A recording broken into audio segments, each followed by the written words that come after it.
Welcome back. Here's the Kovacs report, and spoiler alert, this is going to be my indie book of the week. White House Robot Romance by Chip Zdarsky, Rachael Stott, and Tamara Bonvillain. Now, this book I didn't think was going to blow me away as much as it did, and I'm super, super excited to share with you what's in its pages. So I am going to go through page by page. There will be spoilers, of course. Read the book beforehand. If you don't want it spoiled, like the video if you can. And if you're new here, hit subscribe. You know you want to, and I'd really, really appreciate it. So let's just take a look at this. This is from DSTLRY. It's a large format. And it is glorious. Every page is beautiful. The art is stunning. The dialogue is sharp. I have nothing bad to say about this book. I'm just going to tell you right off the bat, no suspense. It is brilliant. I absolutely, absolutely love it. So we start off with the POTUS, the President of the United States. He is on his way back to the White House. And he's in a bit of trouble. There's lots of things going on. He's got a speech that he has to deliver at the UN in 3 days. He's suffering in various polls, and his spin doctors are doing their best to sort of turn that around. But also, he's got a bit of a problem with Canada. Yes, those Canadians. He's got a bit of a problem with those guys. So apparently, if I remember rightly, there was a terrorist attack, I think, on American soil, and the terrorists fled to Canada, and Canada basically are refusing to send them back, right? So this is possibly starting war between the two countries, and nobody wants that at all. So this president, he's a bit unlikable. You know, you get that impression that he's not a pleasant bloke. Anyway, we meet Service One. Now, this cool looking robot here. I love the character designs. It's called Service One, and he is the president's bodyguard. Then we meet Chef 9, who is one of the, cooking droids, let's call them. Now, what we learn quite a lot is about their programming, right? They can't harm humans, basically, right? And Service One's program is basically do whatever it takes to protect the president, right? He's not allowed to hurt humans unless it is in pursuit of his prime directive, which is, looking after the president. Now, he recently took a bullet for the president as well. And also we learned that he's kind of one of the older models, right? He's one of the older models. Now, bear that in mind. Now, we've seen this little tete-a-tete between the head of the security and Chef 9, because the president decided he wants a different type of sandwich, a quite unhealthy sandwich. It wants a roast beef sandwich. And this robot, again, just reiterating the programming. She says, of course, sir, but Dr. Collins and the First Lady consulted with me on the menu and your cholesterol. And so even making a sandwich, which might affect his health, let's just say, all right? Okay, they question that because their directive is not doing any harm to humans or the president. But the commander-in-chief here, not rather commander-in-chief, the head of the security services says, listen, I give it permission. So off she goes, chopping away. Now, we see a little moment between these two robots because it is a romance comic, remember, but with a difference. And he says to Chef 9, it'll be Service 13 monitoring lunch duties today. Danny wants to give me a check over, but I'll be back for dinner. Of course, Service 1. I look forward to it. Same here. Best part of my day. And you see a sort of display change depending on what's going on. And that is done super well throughout this book, and I'll point it out later on as well. So off Service Ones goes to Danny Dean, who is obviously the tech guy, right? And he's making sure that the previous repairs that were done to him are working and that robot's functioning fine. And we find out that here the Service One took a Tri-C exploding bullet to him, and it took apart his shoulder shielding, lost control of his arm, and we find out he had some reasonably severe damage, but he's all good. He's feeling good. We also learn that the robots have been programmed with a little bit of sort of human interaction where they can feel situations as such, because they felt that it might be better in a situation where they needed to kind of be proactive or preempt what someone human might or might not do. That's really, really cool. Now, this Danny guy's got a bit of a secret to him. He goes home to his partner, and his partner is Canadian. He's watching the news, right? He's learning about what's happening in Canada. But we're going to get to that because I've jumped ahead. I'm so excited I jumped ahead. Now, we go to this young lady here, okay, who's trying to get in because her dog's barking, and she's just got home from some shopping by the looks of it. So her name is Sarah. Now, she is an artist, a fine artist, right? And she has recently had a show, and it's sold very, very well. She's working on a new, very, very different selection of art. And her agents come back and says, listen, can you kind of do something a bit similar to what you did before. So it's less about the art and more about the commercialization. She wants something that's going to sell, and that is people are comfortable with buying. But the artist here, feeling frustrated because she's moved on from that, like artists do. They want to experiment, learn new things, do different things. It's very, very, very interesting. We also learn that she's recently split up with her boyfriend, I take it, because she gets a message on her sort of answer phone, which is very rare for this to happen, because apparently we live in a world with technology and no one has answer machines or landlines anymore, but she's got one, right? She says, he says, "I'm sorry, I shouldn't. I wouldn't be doing this if you had literally any other way to be reached. Your sister invited me to her baby shower. Have you not told her yet?" So she hasn't told her loved ones that they've broken up. Maybe she's not ready for it. I don't know. Maybe she's still dealing with it. But we learn that there's an ex, and that's interesting too. So we can get a sort of a picture of her mindset. Now, the artist's agent has kind of annoyed her, so she starts rattling away in anger, chipping away at what she's created. We jump back to the two robots, and they're having this conversation. Now, he's there to taste the food, and he can analyze it and break it down to a percentage of all the ingredients and test for any poisons or anything that shouldn't be in there, right? So that is his duty. He has to watch the chef cook, to make sure that she hasn't been interfered with. She hasn't been reprogrammed to do something bad that might hurt good old POTUS. And you can see their sort of friendship here blossoming, or has been blossoming for some time. They have the familiarity, and it's really, really cool. And you kind of forget that they're robots, actually, for a moment. And I like that. I really, really like it, because I'm already caring about these robots, right? And I really, really like that fact.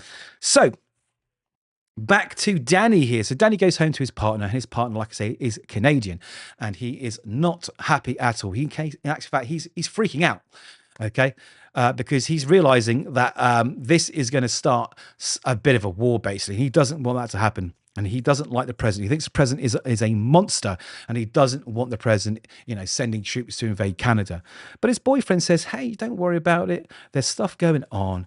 We'll see if we can do anything to change that." We also find out that his boyfriend, not having a great time. His dad relies on him, or rather relies on trade between America and Canada. And with all the sort of blocking of international trade during this incident, his father's going to be financially struggling, and he's not very happy. He's not very well. All those kind of things. You can see all the stakes that all these characters have. They're building slowly but surely with this absolutely beautiful art. I love it. Anyway, right? He's not telling his boyfriend something, and we're going to find out what that is later on. Now, back to the robots, and they are doing their usual duty of watching them being cooked. And while that's happening, something really, really cool happens here. So you can see where he's talking to her, and he's joining in. She's like, join like a couple would, making dinner together. So it's gone from just being a spectator watching to becoming sort of a little thing that they're doing together. They're getting closer and closer, and you can tell that there is something between these robots. Now, while that's happening, Danny runs in and says, "I need to see you, Chef Nine. I need to do some checks on you after breakfast." And she goes, "Of course." Now, while she's there, she discovers that our friend here, Service One, as he is an old robot, is going to be decommissioned, and which means turned off. And she's thinking, well, why can't they, put him somewhere else? But they can't, of course, because everything he's seen and heard, he knows a lot, right? So that is a threat to national security. So basically, he's going to be deactivated and turned to scrap. And she is not happy about that at all. And again, you can see the little faces, the little display changes, and it reflects what she's feeling. And I really, really think that's really clever, and I like that. But yes, she's very sad. She's very sad to hear this news. I think you see this swirling thing, like the rotating in progress thing you get on your computer. She's figuring out a plan. I really, really like it. So we're back to Sarah, and she's seeing her art agent, and she's seeing this other artist's work, which is quite popular. And she finds out that it's by this rich kid, but he hasn't really made the art, right? I think this is kind of maybe a nod to AI, actually. So basically, his rich daddy's bought him this robot, and this robot is making the art for him. So maybe he gives a suggestion of what he wants, and then the robot actually does the work. He does the artistry as such. And she finds this abhorrent, really. It's not a good thing. But her agents here is pretty much basically, look, this sells, and she says, I don't understand why you're not doing it, really, considering who your father was, right? So, who's her father? So I'm guessing, of course, at this point when I was reading it, that maybe her father was the chap that maybe invented the robots in the first place, maybe. But back to the White House. And old Service One, he's been called in because POTUS wants a midnight snack and go to supervise Chef 9. So he goes in and she says, did you start without me? I'm not sure she says, it's a peanut butter and jelly sandwich. It's not rocket science. You can scan the cut crust for rat poison if you like. So she could tell she's upset. And he says, are you upset with me? And she's like, no, I'm not upset at you. I think they're gonna decommission you. So she reveals, is this I know? He said, what you know and you didn't tell me. He's like, look, I know, I'm a robot. You know, if I can't fulfill my prime directive, then there's no purpose for me, right? So he's kind of accepted a fate, but she hasn't. She has not accepted his fate, right? So she's a driving force. And you see a little moment here where they almost touching hands, and I like that. Now, back in the Oval Office, there is a conversation going on about the Canadian Liberation Front, who have formed, and this is something that the president has to do on the top of everything that else is going on.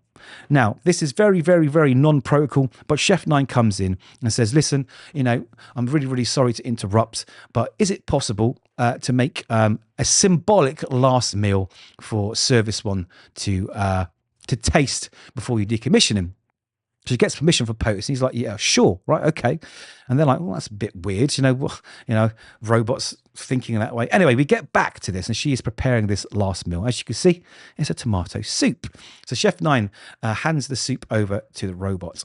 Now, while that's happening, I'm going to jump back to something that happened earlier. Not because I forgot to mention it, but because I wanted to bring it into this moment so it stands a bit more as something important. So we are discussing a text message, right, that the president's wife received from this other really important member of the political party. I forget who it was. And he texted her 143. And he's like, well, is that a code? Is there foreign interference? Should I alert the president? She says, no, silly. It's code for I love you. It's a number of letters in each word. Is how do you not know this? He goes, for some reason, childish love codes aren't part of my purview. Now, this comes into play right here. And I tell you what, I know they're robots. I know it's a comic. But when this happened, it actually almost brought tears to my eyes. Because suddenly they just felt like people. So she gives him this tomato soup, and his job is to analyze it and break down the percentages of what's in there, make sure there's no poison. And he says, okay, 1 part butter, 4 parts tomato, 3 parts onion, 1, 4, 3. And it's her way of saying, I love you. And at that moment, right, honestly, I'm welling up now. This comic's made me emotional, right? That's when they make their sort of run for it. She grabs one of the guys, takes his gun, and she's threatening him to get out of the way so that they can escape. And this is it. This is it. They both realize that they love each other, and it's time to make an escape and get the hell out of there. I love it. It's so, so, so cool. Anyway, they are running through the hallways of the White House, of course. And while that's happening, the rest of the security are being alerted. The alarms are going off and they're looking to escape. Right, so this other robot, the sort of new modern version of Service One, comes in, shoots the gun out of Chef 9's hand, and a big fight ensues. And here's where you see the screens go sort of like bzzz when it hits it, which I thought was a nice, really clever touch. Like I was saying earlier about how they do the screens reflecting the emotions of things that are happening to them go on. But they're saying, well, we're harming humans. We shouldn't be able to do this, right? Unless they seek to harm the president or aren't actually human. So it's okay to attack the robots because they're not human. So this fight, this throwdown happens, gets thrown through a wall, and we jump back to Danny, and he's being told that something's going on with your robots. Get your ass back to the White House and figure it out.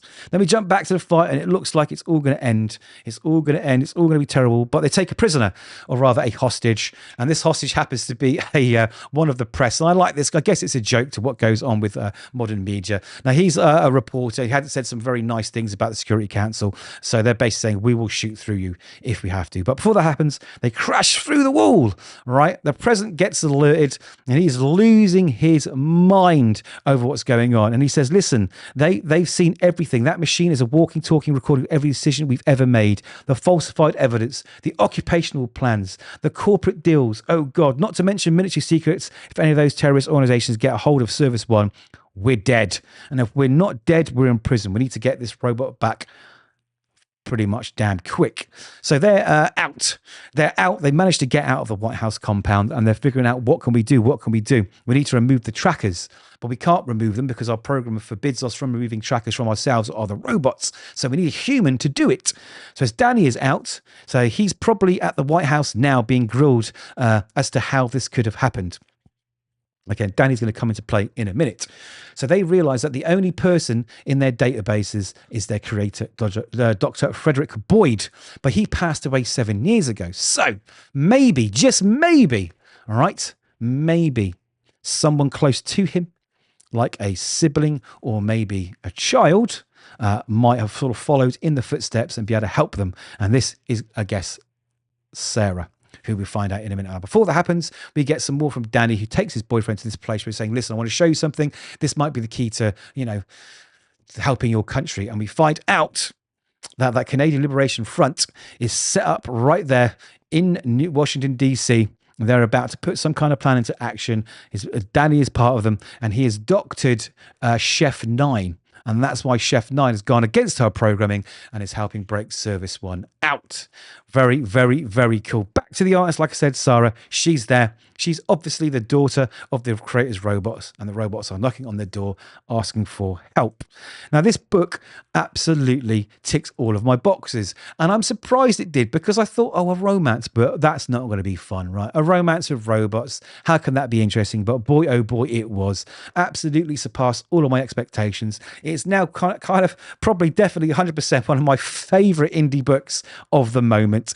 And I'm going to be looking forward to every single issue. I thoroughly recommend you get on board. Like I say, the art is a delight. The story is brilliant. The dialogue is sharp. The colouring is good. The lettering is great. Everything about it is good. This is my book of the week.